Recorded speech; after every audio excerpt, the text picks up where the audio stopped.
Hello everyone, कैसे हैं आप सब। एक बार पुनः शिव कोचिंग क्लासेस पर स्वागत है। उम्मीद करता हूं आप सब अच्छे होंगे, मस्त होंगे, बेहतर होंगे और आप सभी की पढ़ाई बेहतर चल रही होगी। प्यारे बच्चों, क्लास 12th फिजिक्स एनसीईआरटी में चैप्टर नंबर 10 चल रहा है, जिसमें आज हम बात करेंगे प्रकाश का विवर्तन। बिल्कुल सिंपल भाषा में समझने की कोशिश करेंगे। हाँ, चैनल पे पहली बार आए हैं, चैनल को सब्सक्राइब जरूर कर लेना। और आप लोगों से गुजारिश है कि इसके पहले जो भी वीडियोज लेक्चर हमने प्रोवाइड किया है प्लेलिस्ट में क्रम से मिल जाएगा, ताकि आप लोगों को कोई भी प्रश्न पर डाउट हो प्लेलिस्ट में जाइए, क्रम से वीडियो उठाइए और देखिए और अपना तैयारी कीजिए। चलिए शुरू करते हैं।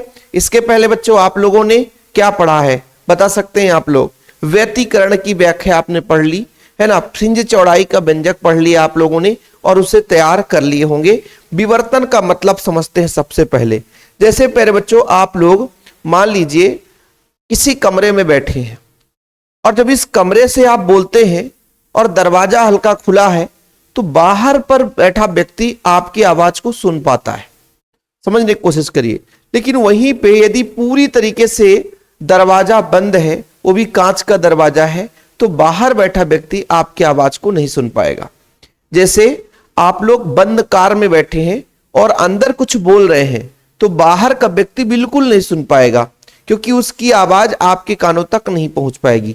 लेकिन प्यारे बच्चों, हल्का सा खिड़की खोल दो, कांच थोड़ा सा ओपन कर दो, दरवाजा हल्का भी खोल दो, तो उसके आवाज को आप सुन पाओगे। ऐसा क्यों? इसके पीछे होता है विवर्तन। जैसे आप यहां पे बैठे हो, व्यक्ति दीवार के पीछे बैठा है, लेकिन जब दरवाजा खोलोगे तो साउंड यहां से जाएगा, फिर मुड़ेगा, फिर उसके कान तक पहुंचेगा। यानी तरंग भी कहीं ना कहीं टकरा करके तीक्ष्ण कोण से किसी सतह से टकरा करके बच्चों मुड़ जाती है। यह परिघटना तरंगों का विवर्तन कहलाता है। ऐसे ही प्रकाश में भी होता है, लेकिन प्यारे बच्चों जो ध्वनि तरंग है उनके अपेक्षा थोड़ा सा कम होता है।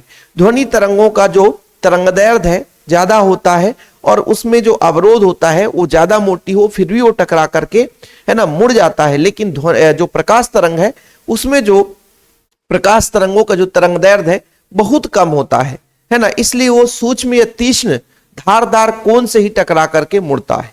ठीक, चलिए इसी पर हम बात करेंगे कि प्रकाश किरण जाती है किसी तीक्ष्ण कोण पर, किसी तीक्ष्ण सतह पर टकरा करके हल्की टेढ़ी हो जाती है। यह परिघटना प्रकाश का विवर्तन कहलाता है।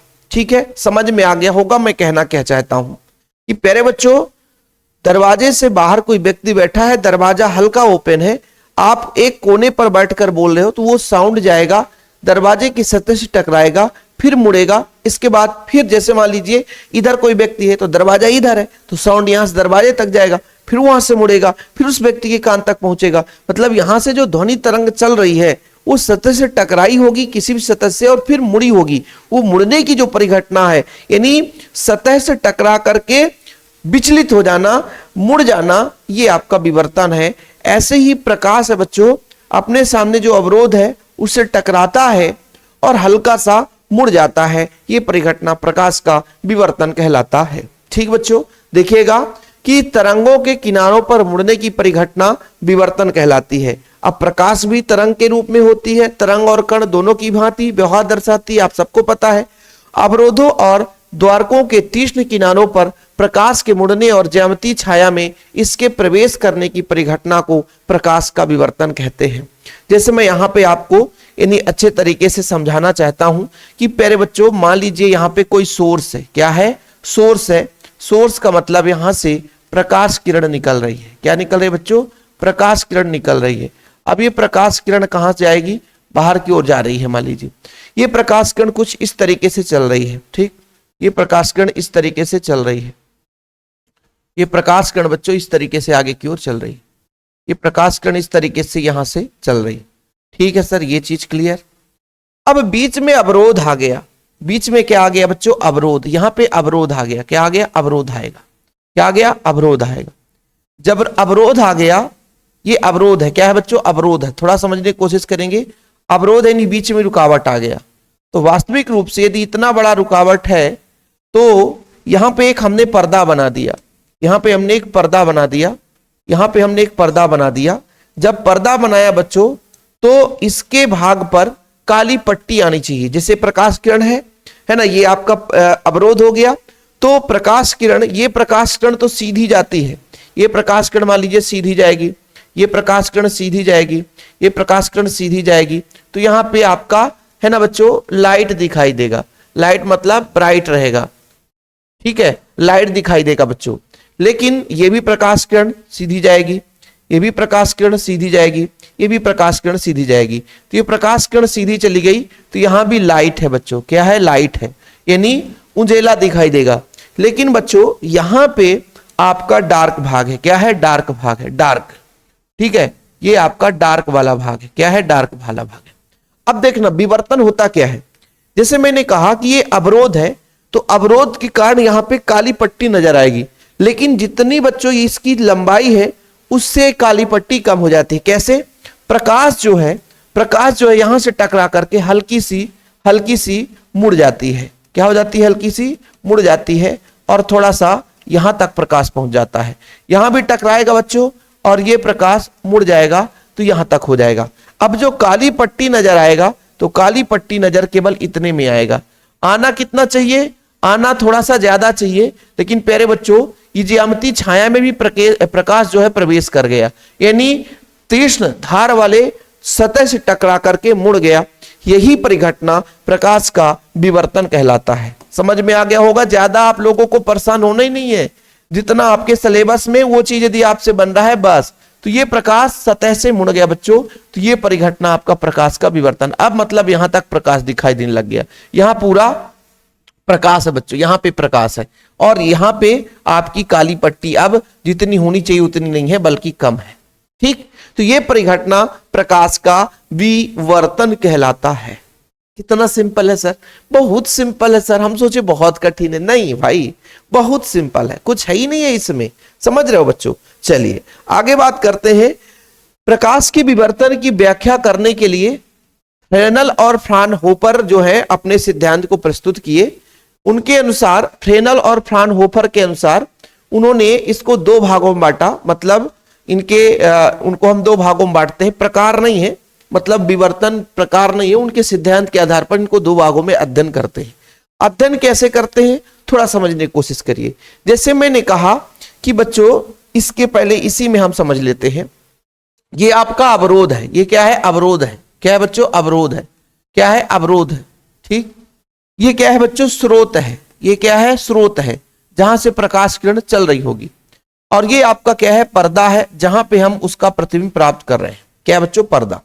तो ध्यान रखिएगा, फ्रेनल और फ्राउनहोफर का क्या सिद्धांत है कि बच्चों जब अवरोध जो है स्रोत और पर्दे से दोनों सीमित दूरी पर हो, सीमित दूरी पर हो बच्चों, सीमित दूरी पर, सीमित का मतलब हम उसे देख पा रहे हैं, उसको समझ पा रहे हैं, उसको हम अध्ययन कर पा रहे हैं, वो आपका सीमित दूरी होगा। तो इधर स्रोत है, ये अवरोध है जहां से प्रकाश किरण रुकती है, जहां से टकरा करके मुड़ती है, वो अवरोध है। तो ये अवरोध से स्रोत और पर्दा दोनों जब सीमित दूरी पर है तो वो आपका जो विवर्तन होगा बच्चों वो कहलाता है फ्रेनल विवर्तन, ठीक है। यानी बच्चों फ्रेनल विवर्तन की व्याख्या कि इस वर्ग में विवर्तन में प्रकाश स्रोत और पर्दा दोनों अवरोध से सीमित दूरी पर होते हैं, यानी लिमिटेड दूरी पर होते हैं। अतः आपतित तरंगाग्र, गोलीय तरंगाग्र, बिंदुवत अथवा बेलनाकार तरंगाग्र यदि प्रकाश स्रोत रैखिक होता है तो रिज कोण द्वारा प्राप्त विवर्तन फ्रेनल विवर्तन कहलाता है। यानी कुल मिलाकर के सीमित दूरी पर है और उस स्थिति में जो विवर्तन होता है वो फ्रेनल विवर्तन होता है। स्क्रीनशॉट ले लेना, बिल्कुल आप लोगों के लिए हम समय देते हैं। दूसरा कंडीशन, यदि प्यारे बच्चों ये प्रकाश स्रोत अनंत पर हो, जैसे मान लीजिए सूर्य से प्रकाश किरणें आ रही है और उसका हम विवर्तन करा रहे हैं, पर्दा भी थोड़ी से असीमित दूरी पर है, यानी बच्चों यदि अवरोध से स्रोत और पर्दा असीमित दूरी पर हो जाए, कितनी दूरी पर बच्चों, असीमित दूरी पर हो, अनंत पर हो, असीमित दूरी पर हो, उसे हम फ्राउनहोफर विवर्तन कहते हैं। यानी उस पर जो विवर्तन होता है फ्राउनहोफर विवर्तन होता है। ऐसी स्थिति में फिर हम लेंसों का प्रयोग करते हैं और एकल स्लिट के लिए फ्राउनहोफर विवर्तन आज हम चर्चा करेंगे, उसमें 20 से 25 मिनट समय लगेगा। तो आज का क्लास थोड़ा लंबा रहेगा। अभी तो विवर्तन आप लोगों ने समझ लिया बच्चों, फिलहाल एक सिंपल वे में समझा आप लोगों ने, जो मैं समझाने की कोशिश किया हो सकता है आप लोगों को समझ में आ गया होगा। कि जब प्रकाश किरणें चलती है तो प्रकाश किरणें चलती है तो यदि सतह में अवरोध आ जाता है बच्चों, तो अवरोध के कारण है ना सतह पे जो प्रकाश किरण बच्चों वास्तविक रूप से जहां पे आपतित होनी चाहिए उसके एक्स्ट्रा भी प्रकाश किरणें फैल जाती है, यानी सतह से टकरा करके मुड़ जाती है। ये परिघटना आपका क्या कहलाता है बच्चों? ये परिघटना क्या कहलाता है? तो ये कहलाता है आपका विवर्तन कहलाता है। ठीक है, चलिए आप लोग है ना खूब सारा डायग्राम बुक में देखे होंगे कि प्रकाश स्रोत मान लीजिए यहां से प्रकाश किरण चल रही है। ठीक है बच्चों, प्रकाश यहां पे आप लोगों का अवरोध है, ये क्या है बच्चों? अवरोध है, प्रकाश अवरोध है। तो यहां से और पर्दा यहां पे बच्चों, मैं कहता हूं पर्दा यहां पे है। ठीक है, पर्दा यहां पे। यदि प्रकाश किरण यहां से चली होगी, प्रकाश किरण यहां से चली होगी तो यहां पे गई होगी बच्चों, टकराई होगी, और यहां पे बच्चों इस तरीके से प्रकाश किरण टकराई होगी, यहां पे इधर चला गया तो इधर आपका लाइट हो गया, यहां पे ज्यामितीय छाया बन गया। क्या हो गया? ज्यामितीय छाया। क्या? ज्यामितीय छाया। क्या इतना ही रहेगा? इतना ही ज्यामितीय छाया? नहीं, ऐसा नहीं है। प्रकाश किरण टकरा करके भाई ये थोड़ा सा मुड़ भी जाती है, प्रकाश टकरा कर थोड़ी सी मुड़ भी जाती है, तो ज्यामितीय छाया में भी प्रकाश प्रवेश करता है। ये परिघटना प्रकाश का विवर्तन कहलाता है। ओके, चलिए ज्यादा अपन चित्र नहीं बनाएंगे बच्चों। फ्राउनहोफर विवर्तन आप देख लो कि इस वर्ग के विवर्तन में प्रकाश स्रोत और पर्दा दोनों अवरोध से असीमित दूरी पर होते हैं। स्पष्टतः आपतित तरंगाग्र समतल तरंगाग्र होता है। एकल स्लिट द्वारा प्राप्त विवर्तन फ्राउनहोफर विवर्तन कहलाता है। देखो बच्चों, हाइगन के तरंग सिद्धांत के ही आधार पर हम फ्रेनेल या फ्राउनहोफर विवर्तन पढ़ते हैं। आपके सिलेबस में फ्राउनहोफर विवर्तन रहता है, अभी हम बात करेंगे। सर ये हाइगन का तरंग सिद्धांत क्या कहता है? देखो हाइगन का तरंग सिद्धांत क्या कहता है कि मान लीजिए प्रकाश स्रोत यहां से चला, प्रकाश स्रोत बच्चों यहां से चला, प्रकाश स्रोत है, ये क्या है? प्रकाश स्रोत है, सोर्स है बच्चों, सनलाइट यहां से प्रकाश किरण चला। अब यहां से असंख्य ऊर्जा के कण कुछ इस तरीके से होंगे उसके चारों ओर, तो ये बिंदुपथ कहलाया बच्चों। इसी को बोलते हैं हम गोलीय तरंगाग्र। और जितने भी कण होंगे वो ऊर्जा है ना युक्त होंगे और वो नए तरंग के लिए मतलब स्रोत का कार्य करेंगे। जैसे मान लीजिए बच्चों प्रकाश किरण आप सबको पता है कि इसके लंबवत चलती है, तरंगाग्र बना और प्रकाश किरण इसके लंबवत चलेगी, प्रकाश किरण ऐसे लंबवत चलेगी, प्रकाश किरण ऐसे लंबवत चलेगी बच्चों, प्रकाश किरण ऐसे लंबवत चलती है। ठीक है, तो जितने भी ये तरंगाग्र में जो ऊर्जा के कण हैं, प्रकाश के जो कण हैं, वो एक स्रोत की भांति कार्य करते हैं, कंपन करते हुए आगे बढ़ते हैं। और फिर से ये बिंदुपथ एक बना बच्चों और ये द्वितीय तरंगाग्र हो गया। फिर आगे बढ़ोगे तो फिर ये बिंदुओं का बिंदुपथ ये आपका अगला तरंगाग्र हो गया और ये क्रम आगे बढ़ता जाता है। जब इसकी असीमित दूरी हो जाती है तो बच्चों ये समतल तरंगाग्र हो जाता है। इस तरीके से ये समतल तरंगाग्र हो जाता है। ठीक है, जैसे समतल तरंगाग्र का और एक उदाहरण बताओ सर।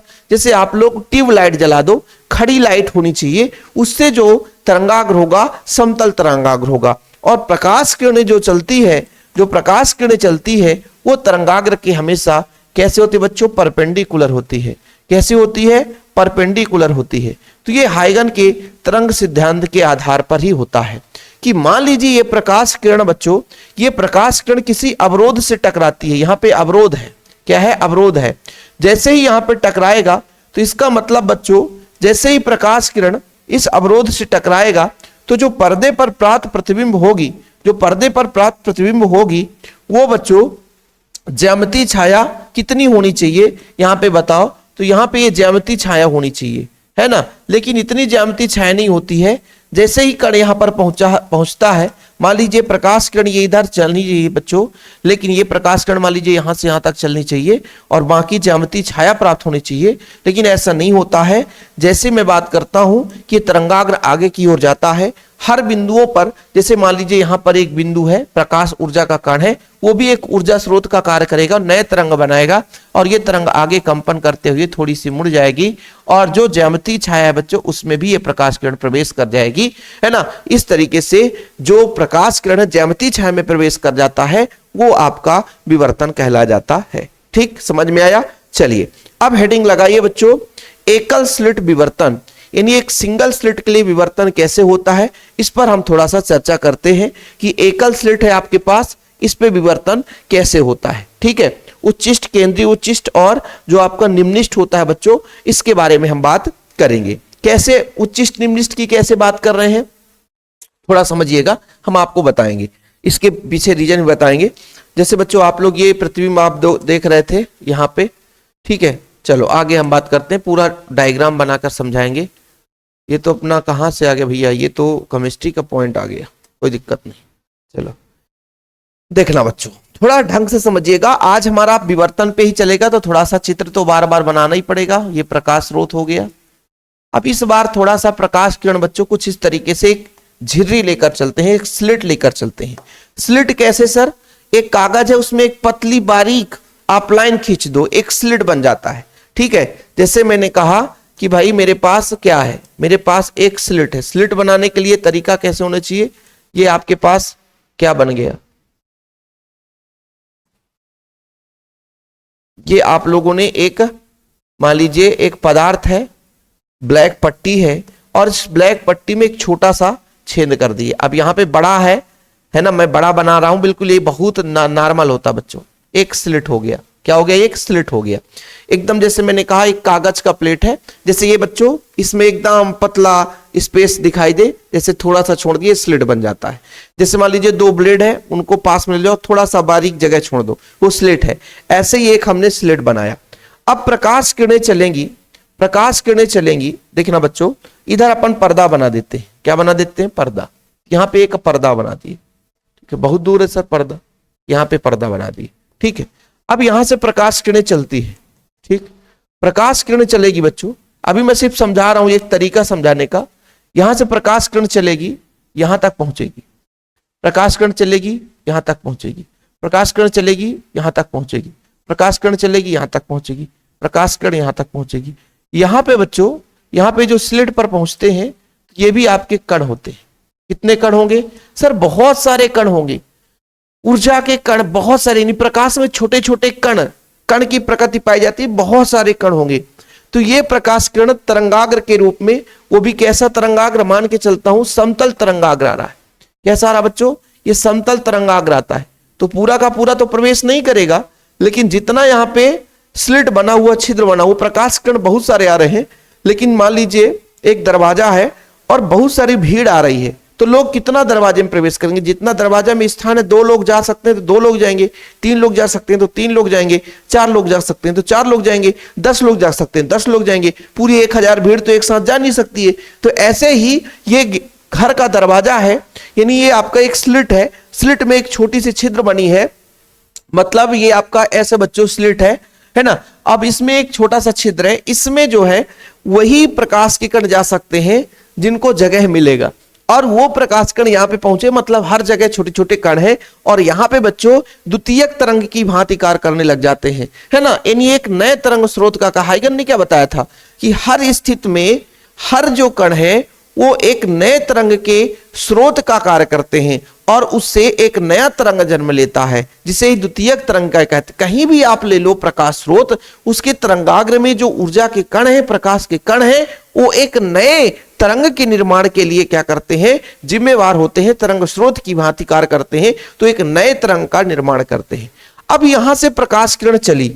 अब मान लीजिए बच्चों यहां पे एक सेंटर पॉइंट लेता हूं, यहां पे एक सेंटर पॉइंट लेता हूं। सेंटर पॉइंट में प्रकाश किरण पहुंचती है, जैसे यहां से एक प्रकाश किरण पहुंची और यहां से प्रकाश किरण पहुंची। अब इनके बीच पथांतर बिल्कुल नहीं है। जितना मान लीजिए यहां पे मैं कहता हूं ए है और ये बी है, तो जितना ए से ओ की दूरी है, ए से ओ की दूरी है, उतना ही बच्चों बी से ओ की दूरी है, और दोनों समान दूरी है, इसलिए पथांतर 0। पथांतर 0 मतलब बच्चों आप सबको पता है कि यदि 2 तरंगे चल रही हैं और उनके बीच में कोई पथांतर नहीं है, एकदम वो समान कला में चल रही हैं, तो वहां पर प्रकाश की तीव्रता अधिकतम होती है, और यहां पर प्रकाश बच्चों आपको अधिकतम दिखाई देगा।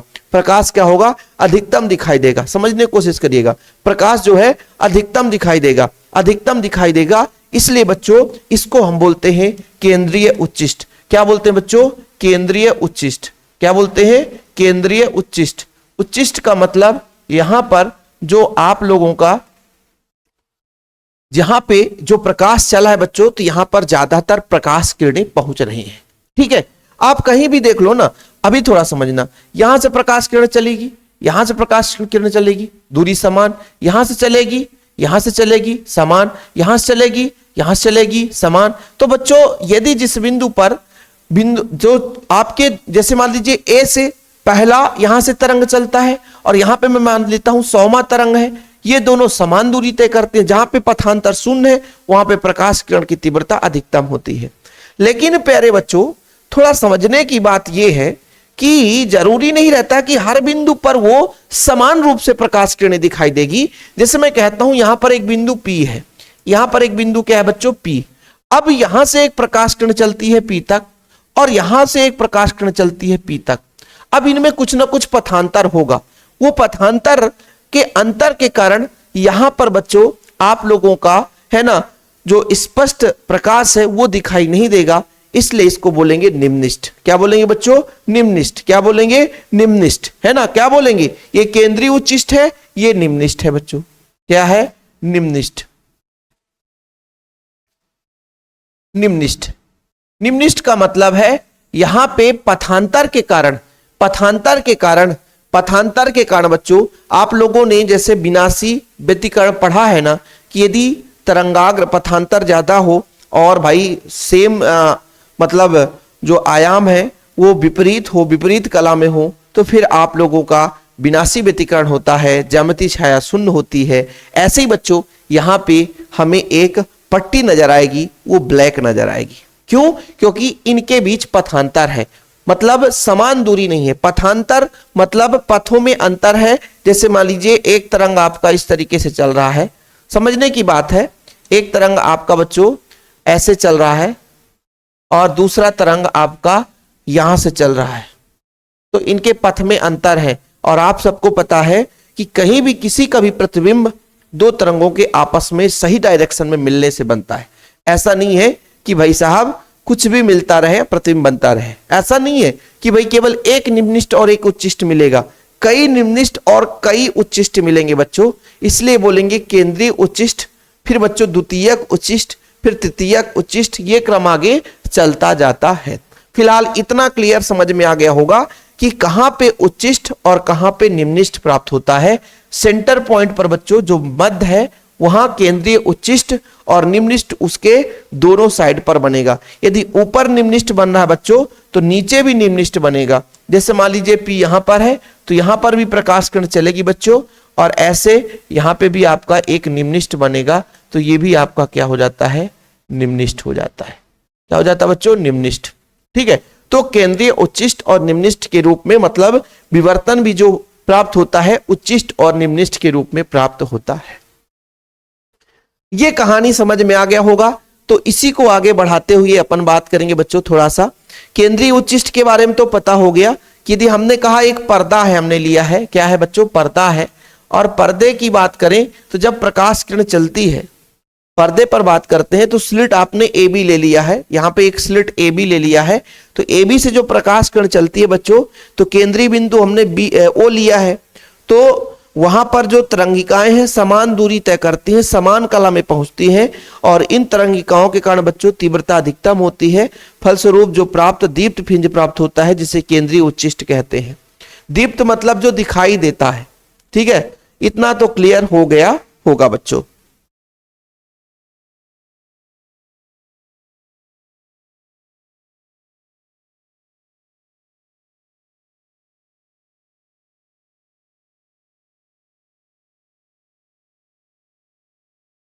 चलिए आगे बात करते हैं, थोड़ा सा निम्निष्ठ के बारे में बात कर लेते हैं। ठीक, यहां तक क्लियर। आगे अपन फिर एक नया पेज लेंगे और बच्चों अपन एक छोटा सा डायग्राम बनाएंगे फिर से, और वो हम मान के चलते हैं फ्राउनहोफर विवर्तन। प्रकाश किरणें कहां से आ रही है? तो प्रकाश किरण अनंत असीमित दूरी पर है। जब असीमित दूरी पर है तो वहां पर यदि हम बच्चों यदि लेंस लगा दें, हम कहते हैं कि प्रकाश स्रोत असीमित दूरी पर है, पता नहीं कहां से आ रहा है, और यदि इसके सामने हम एक क्या लगा दें बच्चों? लेंस लगा दें। तो लेंस लगा दें, वो भी आपका उत्तल लेंस। यहां पे आपका एक उत्तल लेंस है, तो उत्तल लेंस काम क्या करेगा?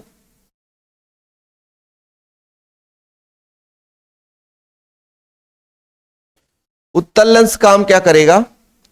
प्रकाश किरण जो आएगी, प्रकाश किरण जो आएगी यहां से जो प्रकाश किरण आएगी बच्चों,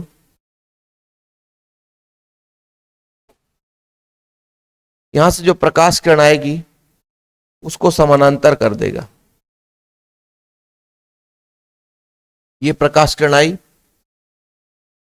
ये प्रकाश किरण आई, ये प्रकाश किरण आई।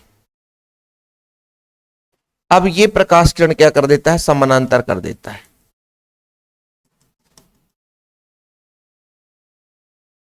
टेढ़ा हो जाता है सर। अब ये प्रकाश किरण ये समानांतर कर देगा ऐसे।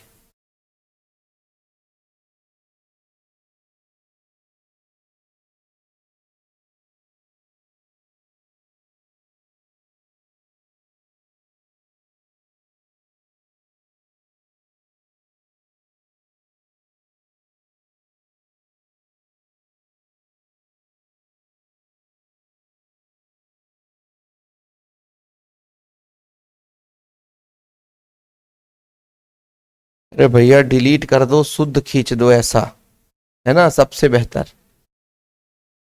यदि टेढ़ा सीधा ना होने पाए तो वो डिलीट कर दो और उसको सीधा खींच दो।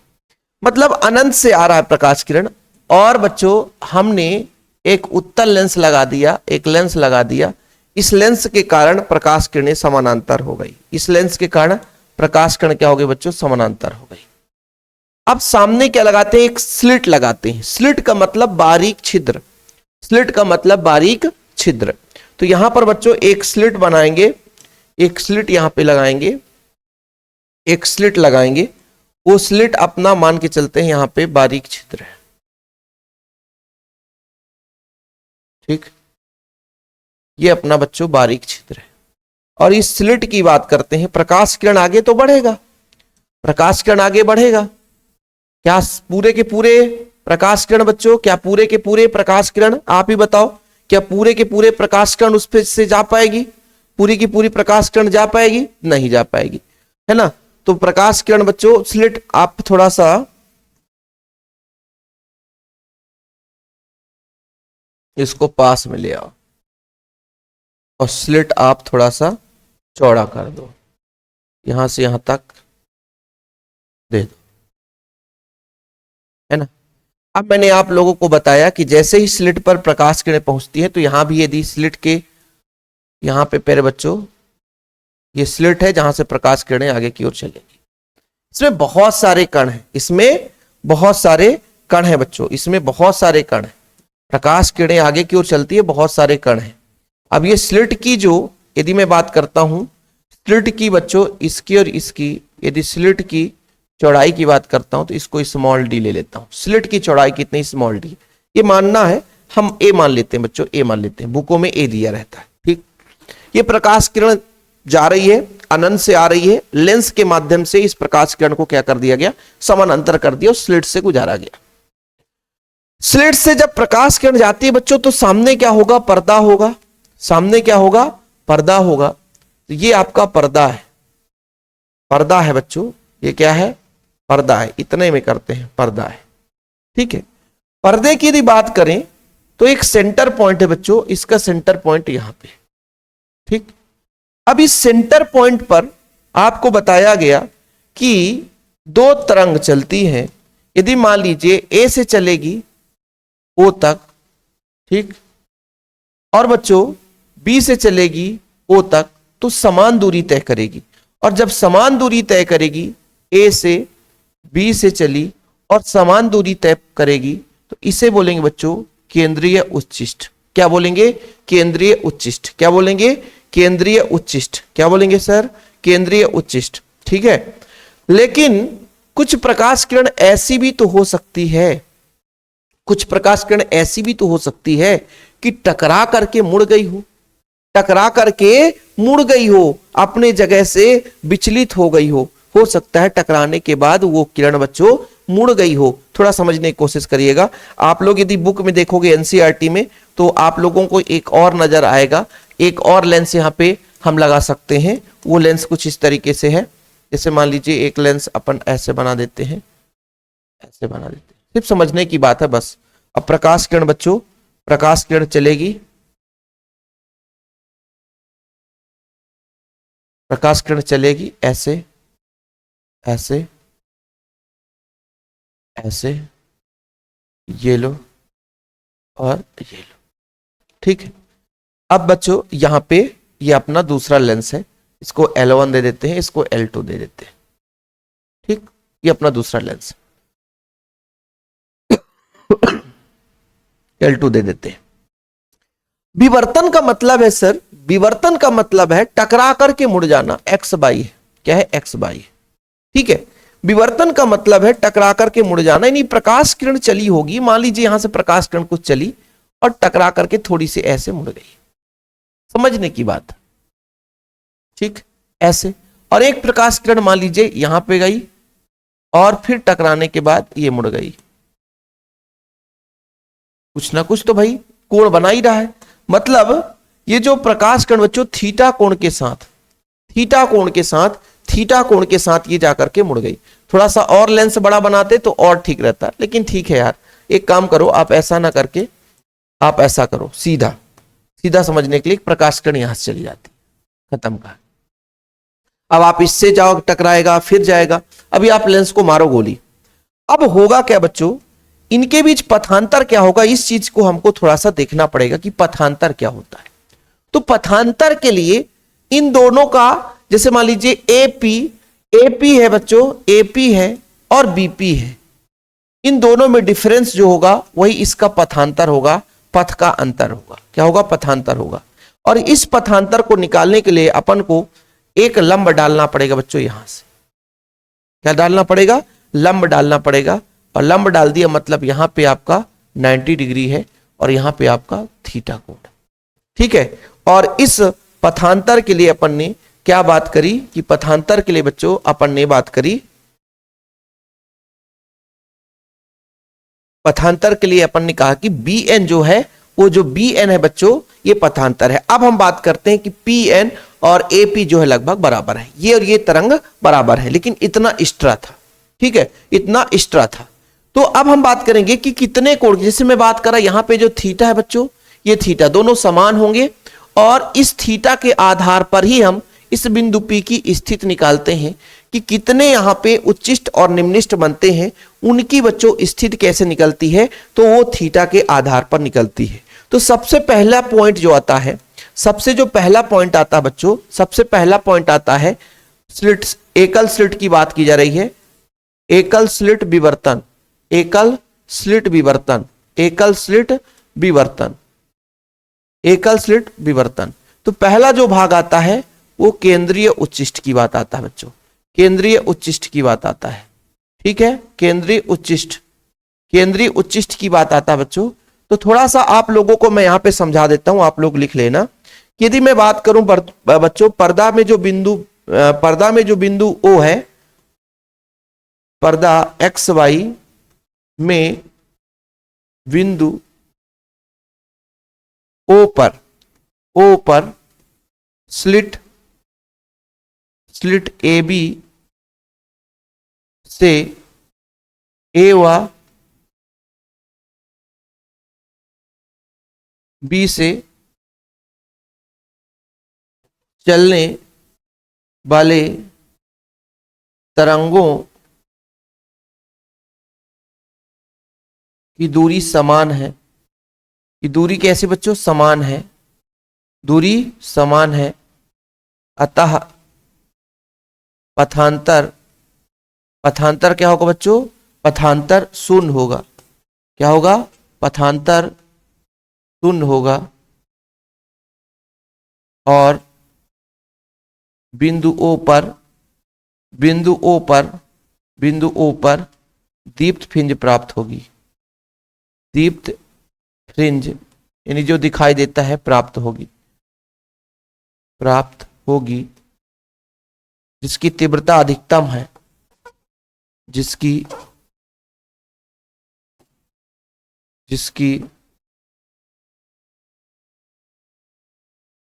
जिसकी तीव्रता, जिसकी तीव्रता अधिकतम जिसकी तीव्रता अधिकतम होगी, अतः वो क्या कहलाएगा बच्चों, अतः उसे केंद्रीय उच्चिष्ट कहते हैं। केंद्र पर होता है, और उच्चिष्ट की बात करें बच्चों, केंद्रीय उच्चिष्ट कहते हैं। यदि किसी बच्चे को लिखना है तो इतना लिख सकता है, ठीक है। अब बात करेंगे बच्चों निम्निष्ठ की स्थिति की बात करेंगे, और इसी डायग्राम से लेकर चलेंगे, इसी डायग्राम से, कहीं अलग से हमको नहीं भटकना, इसी डायग्राम से लेकर चलना है, सिंपल वे में इसी डायग्राम से। आप ये डायग्राम आप लोगों से यदि बन गया ना, यहां भी वही डायग्राम बनाया सर, यहां भी वही डायग्राम, समझाने के लिए आपको कितने बार में विवर्तन समझ में आता वो आपको क्लियर होना चाहिए। क्योंकि अगला जो अपना बच्चों, इसको अपन ही कॉपी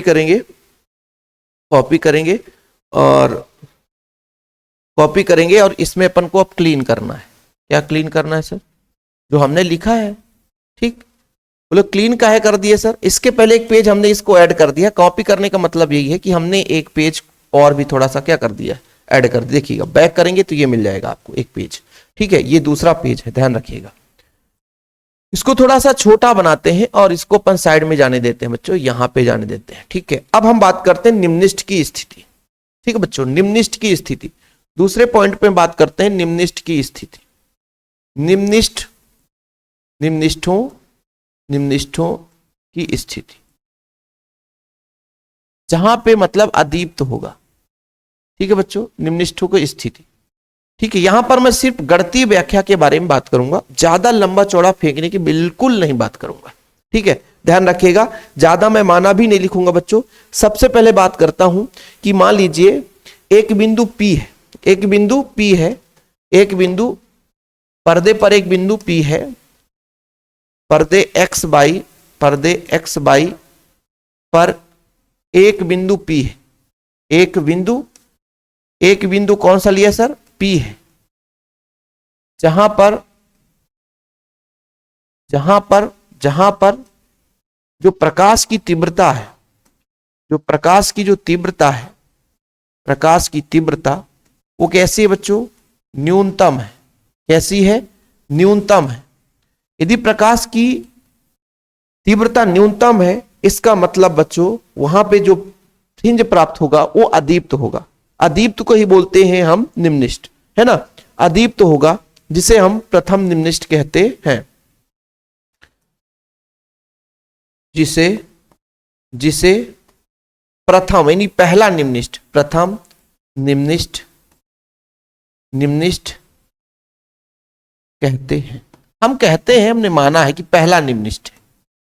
फिर और हम डायग्राम के माध्यम समझाएंगे। तो मान के चलते हैं कि माना प्रथम निम्निष्ठ के लिए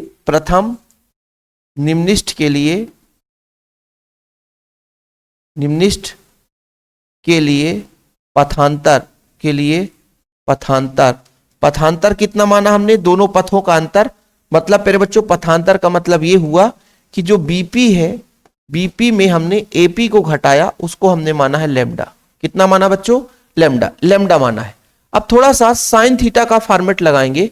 देखिएगा बच्चों, समकोण त्रिभुज है, ये हमने लंब डाला है, एन लंब डाला है। चूंकि आप सबको पता है कि एन लंब है किसके बच्चों? बीपी के। इसलिए त्रिभुज जो आपका ए एन बी क्या है? समकोण है। कैसा बच्चों? समकोण है। क्या है? समकोण है। वह कोण जो आपका बी ए एन है वो कितना बच्चों? थीटा है ना। कितना है? थीटा है। क्या है बच्चों? थीटा है। तो यदि मैं आपसे कह दूं कि साइन थीटा बराबर कितना होता है, तो साइन थीटा बराबर होता है लंब, कोण के सामने वाली भुजा लंब। लंब का मतलब होता है बी एन बटा आधार, कर्ण आपका कितना बच्चों? A B. कितना है? A B. लंब आपका कितना बच्चों? लैम्डा बटा ए हो जाएगा, ठीक है। यदि थीटा का मान छोटा हो, यदि थीटा का मान छोटा है, क्या बच्चों? छोटा है, तो थीटा जो होगा समतुल्य होगा साइन थीटा की। यानी साइन थीटा की जगह हम थीटा रख देंगे, साइन थीटा की जगह थीटा रख देंगे, तो थीटा बराबर हो जाएगा लैम्डा अपान ए। यानी स्थिति किस कोण पर, स्थिति पता चल गई। ये स्थिति पता चल गई बच्चों, स्थिति पता चल गई। किसकी बात कर पता चल गई? स्थिति पता, पहले निम्निष्ठ की स्थिति पता चल गई। यदि लैम्डा बाई ए है, अब यदि बच्चों यदि द्वितीय इसी प्रकार द्वितीय निम्निष्ठ की यदि बात करें बच्चों, द्वितीय निम्निष्ठ की स्थिति, तो थीटा बराबर हो जाएगा 2 लैम्डा अपान ए। आगे बढ़ता जाएगा तो मानक स्थिति का मतलब हो जाएगा, मानक स्थिति यानी मानक रूप यदि हम बात करें कि थीटा बराबर जो होगा एन के लिए बच्चों तो plus minus n lambda by a, यानी जहां एन बराबर 1 2 0 भी हो सकता है, 0 भी हो सकता है। 0 क्यों? क्योंकि केंद्रीय भाग की बात करते हैं, केंद्रीय पे बच्चों 0 हो जाएगा, तो 0 1 2 3, ठीक है। सेंटर पे 0 हो जाएगा, 0 हो जाएगा, है ना। ये चीज हो गया बच्चों 0 डिग्री के साथ सेंटर पे हुआ। ये अपना आ गया निम्निष्ठ की स्थिति ज्ञात करने के लिए। आप लोगों को यूट्यूब पे बहुत लंबे चौड़े क्लास देंगे इसके लिए ऊपर, लेकिन ज्यादा लंबा चौड़ा क्लास लेने की जरूरत ही नहीं रहती है। अब इसको अपन समझेंगे कैसे सर, थोड़ा सा एक बार और आप लोग बताइए, इसको अपन समझेंगे कैसे? तो मैं आपको बताता हूं। इसको यदि हम कॉपी कर दें और थोड़ा सा इसको यदि हम इसको यहां से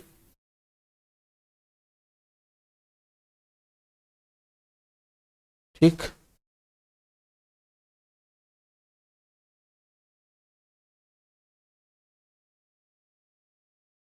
अपना एक पेज ऐड है बच्चों, यहां पर देख लो, है ना। अगले पेज की बात करते हैं अपन, थोड़ा सा समझने की कोशिश करेंगे। ये जो वास्तविक रूप से ये जो यहां पे प्रतिबिंब बनेगा वो कैसे बनेगा, ये आपको समझना जरूरी है। तो इसको थोड़ा सा इधर लाओ। यहां पे यदि बात करें बच्चों, थोड़ा समझने की कोशिश करना कि यहां पे जो मान लीजिए एक पर्दा है, ये क्या है? पर्दा है, ऐसा ले लो, ठीक। यहां पे एक बड़ा सा पर्दा है, यहां पे एक बड़ा सा पर्दा है, यहां पे एक बड़ा सा पर्दा है, और पर्दा मान लीजिए पास में ही है। ये जो इसमें हमें प्रतिबिंब प्राप्त होगा दीप्त अदीप्त की और केंद्रीय उच्चिष्ट, ये सेंटर पॉइंट है। ये क्या है बच्चों? सेंटर पॉइंट, ये सेंटर पॉइंट, ठीक। जो हमने देखा कि यहां पे सबसे ज्यादा, यहां पे सबसे ज्यादा प्रकाश की तीव्रता मिली, सेंटर पॉइंट है ना। फिर निम्निष्ठ मिल गया, क्या मिल गया? निम्निष्ठ। फिर अगले स्टेप में उच्चिष्ट, फिर सर उच्चिष्ट मिला, ये द्वितीयक उच्चिष्ट हो गया। फिर निम्निष्ठ मिल गया, फिर निम्निष्ठ मिलेगा, फिर तृतीयक निम्निष्ठ उच्चिष्ट, फिर निम्निष्ठ, फिर चतुर्थक बच्चों, मतलब फिर केंद्रीय भाग में उच्चिष्ट की ज्यादा संख्या होगी, फिर कम उच्चिष्ट, फिर कम उच्चिष्ट, फिर कम उच्चिष्ट। मतलब धीरे धीरे धीरे धीरे धीरे किनारे भाग पर जाते जाएंगे तो प्रकाश की तीव्रता कम होती जाएगी। ये चित्र आप लोगों को चीजें क्लियर हुई होगी कि सर ये जो बिंदु था ना, ये बिंदु O था, और यहां पे एक बिंदु जो है P है, यानी ये केंद्रीय उच्चिष्ट हो गया। फिर बच्चों यदि हम बात करें निम्निष्ठ की बात करते हैं, तो प्रथम निम्निष्ठ हो गया, फिर द्वितीयक निम्निष्ठ हो गया, तृतीयक निम्निष्ठ हो गया, और ऐसे क्रम में चलता जाएगा। समझ में आया? कुछ समझ में आया? सर आएगा समझ में, लेकिन थोड़ा समय लग रहा है। मैं ये बोल रहा हूं बच्चों, इसको हमने बोला केंद्रीय उच्चिष्ट। क्या बोला बच्चों? केंद्रीय उच्चिष्ट, ठीक। और बच्चों ये जो आपका है प्रथम निम्निष्ठ, हम बोल सकते हैं, अपने हिसाब से देते हैं नाम। ये यहां पे जो मिला वो अपना प्रथम निम्निष्ठ मिला, प्रथम निम्निष्ठ,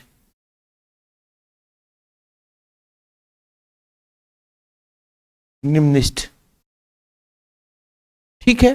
प्रथम निम्निष्ठ, यदि ऊपर की ओर प्रथम निम्निष्ठ मिला है, यदि ऊपर की ओर प्रथम निम्निष्ठ मिला है, तो नीचे की ओर भी प्रथम निम्निष्ठ मिला होगा।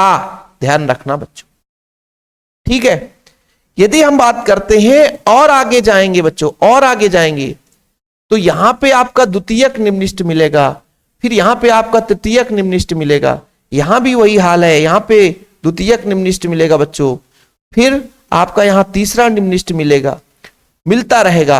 यानी कुल मिलाकर के कहने का तात्पर्य हुआ कि प्रथम के साथ साथ दूसरा तीसरा भी निम्निष्ठ मिलेगा बच्चों। ये दूसरा निम्निष्ठ मिलेगा और यहाँ पे आपका तीसरा निम्निष्ठ मिलेगा, तीसरा निम्निष्ठ मिलेगा, है ना। ये आपका दूसरा निम्निष्ठ मिला यहाँ पे, ठीक है। फिर ऐसे बढ़ते जाएंगे बच्चों, तो ये भी आपका दूसरा ऊपर भी रहेगा और नीचे भी रहेगा, ऊपर भी और नीचे भी रहेगा।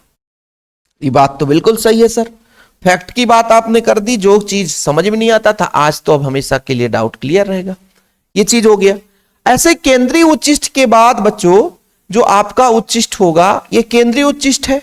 अब प्रथम उच्चिष्ट मिलेगा, है ना। देखिए ना, केंद्रीय की बात अलग कर लिए, केंद्रीय की बात अलग कर ली अपन ने, है ना, जिसे हम प्रथम भी बोल सकते हैं। और फिर द्वितीयक उच्चिष्ट, दूसरा उच्चिष्ट मिलेगा। तो इसको अपन क्या करते हैं, इसको अपन क्या करते हैं, इसको कॉपी करते हैं। तो यहां पे आएगा बच्चों, फिर यहां भी आएगा, ठीक है, फिर और भी नीचे जाएगा। ये ऐसे क्रम में यहां भी जाएगा, उच्चिष्ट के वाले भाग में यहां भी जाएगा, ये उच्चिष्ट वाले भाग में यहां भी जाएगा, ठीक है। अब थोड़ा सा इसको हटाना है तो हटा देते हैं।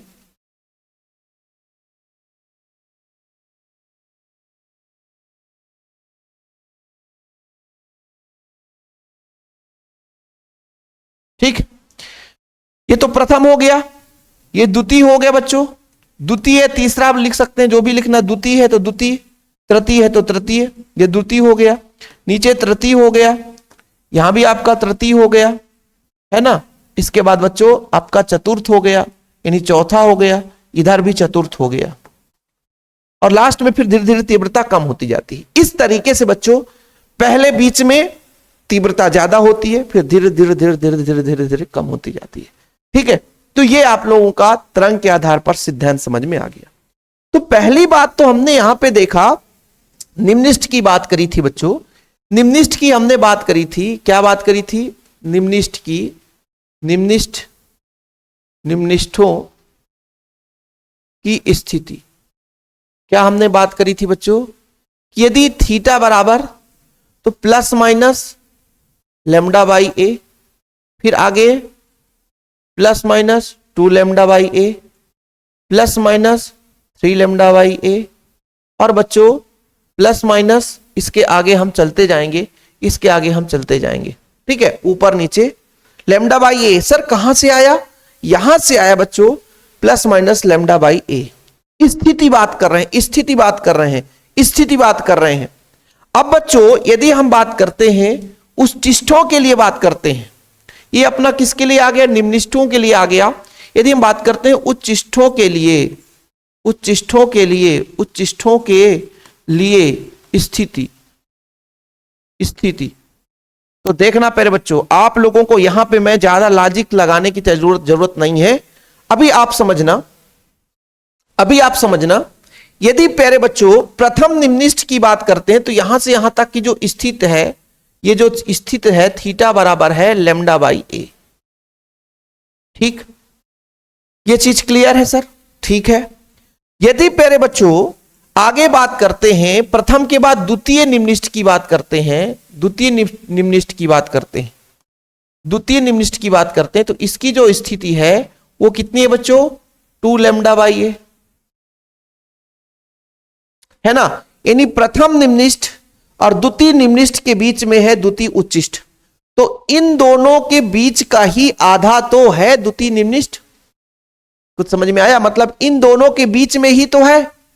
तो ये लैम्डा बाई ए और 2 लैम्डा बाई ए मतलब 3 लैम्डा बाई ए बटे 2, तो बच्चों आ जाएगा 3 lambda by 2a, 3 lambda by 2a। इसको लोग समझने में बहुत बड़ी गलती कर देते हैं। देखना बच्चों, फिर से बता रहा हूं, फिर से बता रहा हूं कि प्रथम निम्निष्ठ की बात करता हूं तो लैम्डा बाई ए, द्वितीय निम्निष्ठ की बात करता हूं तो 3 लैम्डा बाई ए, इनकी स्थिति है। अब उन्हीं के बीच में द्वितीय उच्चिष्ठ होगा, तो इनके बीच की बात करता हूं तो भैया इसके और इसके मध्य में ही तो है ये, यानी इसको जोड़कर 2 का भाग दे देंगे तो आधे आधे की स्थिति आ जाएगी। समझो ना, इन दोनों के बीच मध्य में ही तो है, तो जब इसको जोड़ूंगा तो लैम्डा और 2 लैम्डा, तो कितना लैम्डा हो जाएगा बच्चों, 3 लैम्डा हो जाएगा। कितना हो जाएगा, 3 लैम्डा। स्थिति थीटा बराबर एन बराबर बच्चों थीटा एन मतलब बहुत सारे हो सकते हैं, तो थीटा बराबर ऐसा लिख लो भाई, थीटा बराबर प्लस माइनस 3 लैम्डा बटे ए, नहीं बच्चों 2a, 2 का भाग देंगे, फिर आगे 3 के बाद बच्चों जब आगे चलोगे ना तो 5 लैम्डा बाई 2a, फिर आगे चलोगे ना बच्चों 7 लैम्डा बाई 2a, फिर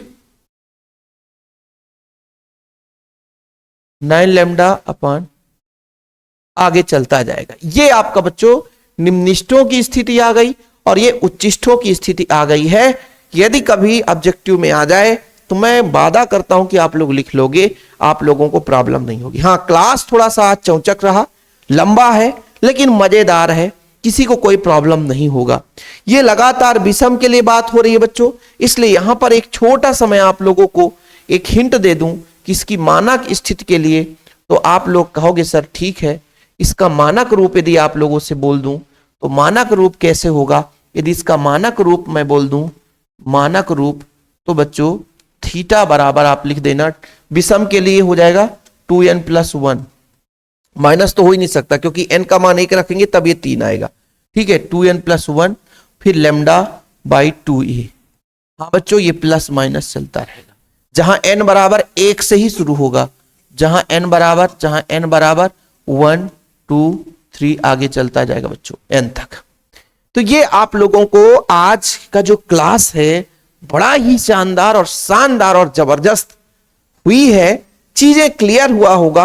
अब बच्चों यदि मैं बात कर लेता हूं कि केंद्रीय उच्चिष्ट से n में द्वितीयक उच्चिष्ट की दूरी, तो फिर आप लोग बता सकते हो, बिल्कुल सिंपल बता सकते हो सर, इसमें कोई दोहराए वाली बात नहीं है। फिलहाल यहां तक तो क्लियर हो गई होगी। मैं आपसे भी एक छोटा सा क्वेश्चन पूछ देता हूं, अब इसकी कहोगे सर फिर से पूरा कॉपी पेस्ट करो तो बहुत लंबा हो जाएगा यार, है ना। चलो क्लास को यहीं पे खत्म करते हैं यार, इसके आगे का सिलेबस पूछा नहीं जाता, इसलिए अपन यहीं पे खत्म करते हैं। यदि आप कहोगे सर कि दूरी निकालो, कभी कभी यदि एक फार्मूला आप लोग तैयार कर लेना, है ना, चौड़ाई याद कर लेना बच्चों कि द्वितीयक उच्चिष्ट की चौड़ाई कितनी होती है, लैम्डा एफ अपॉन ए, ठीक। बहुत रेयर कंडीशन में कभी पूछा तो ऑब्जेक्टिव में उसको हम पर कवर करा देंगे। आज का क्लास यहीं पे खत्म करते हैं, काफी लंबा चौड़ा भी हो चुका है, क्योंकि अभी इसके बाद हम बात करें कि द्वितीयक उच्चिष्ट की दूरी कितनी है, तृतीयक उच्चिष्ट की दूरी कितनी है, तो भाई केंद्रीय उच्चिष्ट और द्वितीयक उच्चिष्ट के बीच का अंतर आएगा प्रथम निम्निष्ठ, और प्रथम निम्निष्ठ की चौड़ाई निकल कर आएगी। अब बच्चों जैसे हम मान लीजिए केंद्रीय उच्चिष्ट निकालना चाहते हैं तो इधर इधर का दोनों का अंतर निकालेंगे तो इसकी चौड़ाई निकल कर आएगी। यदि इसकी चौड़ाई निकालना चाहते हैं तो द्वितीय उच्चिष्ट और तृतीय उच्चिष्ट, द्वितीय उच्चिष्ट और तृतीय उच्चिष्ट, इन दोनों का अंतर करेंगे तो दूसरा निम्निष्ठ निकलेगा। तो ये एक लंबी चौड़ी कहानी है, ये आप लोगों को इतना ही पढ़ लेना काफी है। ओके, चलिए बच्चों क्लास खत्म करते हैं। जय हिंद, वंदे मातरम।